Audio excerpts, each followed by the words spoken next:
जयराम जी की छतरपुर जिला के सभी ग्रामीण अंचलों की परम सम्मानीय जनता जनार्दन को शुभकामनाएं देता हूं। आप सभी को भाजपा सरकार बनने के उपलक्ष्य में देना ही चाहिए, क्योंकि आते ही युवाओं के मामा परम सम्मानीय श्रीमान शिवराज सिंह चौहान जी ने अपनी कला दिखाना शुरू कर दी। मैं समझता था कि बीजेपी नंबर 1 की पार्टी है, किसान हितैषी है, गरीबों के को साथ देने वाली है, पर अब आते ही ये क्या हो गया? गरीब किसान मजदूरों के मकान में जो बिजली चलती है, बेचारे दिन भर हारे थके आकर के अपने घर में, उन्हें भी सोने का अधिकार है, उनके बच्चों को भी गर्मी लगती है। आपने आते ही उनके मकानों की बिजली का बिल, किसी का 1100, किसी का 1500, 1600, 2000, 3000, 4000। ये कैसा जुर्म है? क्या गुनाह किया हम लोगों ने? हमें तो लगता है कि गरीब होना ही सबसे बड़ा गुनाह है, सबसे बड़ा पाप है। अब प्रभु ने, परमात्मा ने जो हम लोगों को बनाया है, अच्छा है, खुश हैं, लेकिन आप अपनी मनमानी ना करें।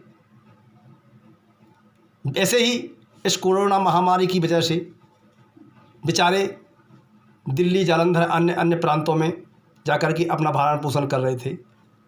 किसान यहाँ परेशान हैं। प्राकृतिक आपदा, ओलावृष्टि, आंधी तूफान से पहले के साल की फसल चौपट हो चुकी है। पाई पाई के लिए मोहताज, दाने दाने के लिए मोहताज है। जो भी टूटा फूटा थोड़ा बहुत आ जाता है, आपके दलाल और आपके बिचौलिए ना जाने किसान, भोले भाले किसानों से कब खरीद फरोख्त करके उल्टे सीधे रेटों पर ले जाते हैं और हम लोग हाथ पे हाथ धरे बैठे रहते हैं। जब हम में से कोई बाजार जाता है तो उनका छोटा सा बालक, छोटे छोटे बच्चे कहते, पापा जी आए तो कछू खावे के लाल लेके आए। लेकिन भैया वहाँ जाकर के छतरपुर में या बाजार में, किसी बाजार में जाकर के हमारे पास फूटी कौड़ी नहीं बचती, क्योंकि वहाँ जो हमने साहूकारों से कर्जा लिया है अपने परिवार के भरण पोषण के लिए, अपनी खेती किसानी में लगन लगाने के लिए, उन्हीं को पूरा नहीं होता है, तो बच्चों को खाने के लिए कहाँ से लाएं? अब तो हद ही हो गई कि कमलनाथ सरकार के आते ही जैसा जो कुछ भी हो, उन्होंने हम लोगों की मकान लाइट का बिल 90 और 100 रुपये कर दिया था। आपने श्रीमान आते ही कमाल कर दिया। तो हम लोग समझें कि जो विपक्षी दलों से विधायक आए हैं, तो क्या इन्हीं की खरीद फरोख्त की फीस हम गरीबों को मुहैया करानी पड़ेगी? इसका भुगतान हम लोगों के द्वारा होगा? अगर ऐसा है तो ये बहुत ही गलत है। श्रीमान, मैं निवेदन करता हूं कि हम लोग गरीब हैं,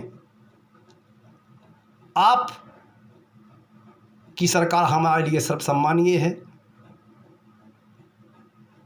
बहुत हृदय से चाहने वाले हैं हम लोग। इतना जुल्म मत करिए। मैं अपने ईसानगर सर्किल के माननीय जेई साहब से निवेदन करता हूं कि श्रीमान आप हम लोगों की बात ऊपर पहुंचाएं डी साहब के पास, और डी साहब आप ऊपर से इस बात का जवाब लें। आखिर ऐसा है, हो क्या गया कि जो बिल 100 रुपये, 90 रुपये आते थे, आज 800, 1000, 2000, 1500, 1600, 3000 क्यों? क्या कारण है इसका? श्रीमान, हम गरीब रोड पर हैं, थे, और अगर ऐसी स्थिति रहेगी तो रहना पड़ेगा, लेकिन खुलकर रोड पे आना ही हम लोगों को आता है, विरोध करना हम लोगों को भी आता है, बोलना हम लोगों को भी आता है। इस तरीके का अगर मजाक और खिलवाड़ आप लोगों ने किया तो हम सभी एक साथ आकर के आपके विरोध में खड़े होंगे, चाहे हमारी जान क्यों ही न चली जाए। हमें शर्म आती है, नीची नजर होगी हमारी कि 1 महीने पहले जिस व्यक्ति का बिल, जिस नागरिक का बिल 100 रुपये 90 रुपये आता था, उसका 1500 1600 रुपये। ये कहाँ का फैसला है? ये कहाँ का नियम है? श्रीमान, मैं निवेदन ही कर रहा हूँ और इसे हल्के में मत लीजिएगा, इस पर फ़ौरन सुधार करें। जेई साहब, डी साहब, जिला प्रशासन और मध्य प्रदेश शासन, अन्यथा जनता को आज तक कोई समझ नहीं पाया है। हम ही लोग आप लोगों को चुन करके उच्च कोटि के ओहदे पर पहुंचाते हैं और हम ही लोग जब अपनी पे आ जाते हैं तो आप लोगों को इस तरीके का पटक देते हैं कि आप कहीं के नहीं रहते। मैं फिर भी निवेदन करना चाहता हूं परम सम्मानीय अपने देश के मुखिया माननीय शिवराज सिंह चौहान जी से कि श्रीमान, ये बिजली का बिल जो इस तरीके से आया है इसे वापस लीजिएगा। जो बिल दिया जा रहा था उसी को पुनः लौटाएं। ये गरीबों पर अत्याचार जुल्म मत होने दें। बहुत बहुत धन्यवाद। जय हिंद।